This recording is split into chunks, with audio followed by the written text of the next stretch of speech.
Sir இது dead end sir. நீயா ஏன் டெட் எண்ட்னு சொல்ற? ஓ, வழி இருக்க சொல்றேன்.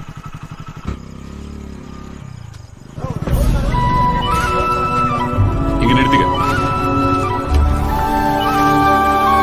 சார் இந்த இடத்துல எப்படி சார் இவ்வளோ கூட்டம்? அவன் இடத்த நம்பி ஆரம்பிக்கல, அவனை நம்பி ஆரம்பிச்சிருக்கான். அவன் எங்க கடை வச்சாலும் கூட்டம் அவனை தேடி வரும். புடி. எப்படி இருக்கு? சூப்பரா இருக்கு, செமையா இருக்கு. இப்ப புரியுதா ஏன் அவ்வளவு கூட்டம் வருதுன்னு? திருநெல்வேலியில இருட்டு கடை பத்தி தெரியுமா? தெரியும் சார்.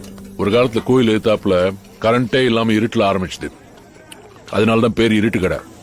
ஆனா இப்ப கோயில் எங்க இருக்குன்னு கேட்டா இருட்டு கடைக்கு எதிர்க்க இருக்குன்னு சொல்லுவாங்க. ஒருத்தன் நினைச்சா தன் திறமையால ஒரு லேண்ட்மார்க்கே மாத்த முடியும்ன்றதுக்கு அது உதாரணம்.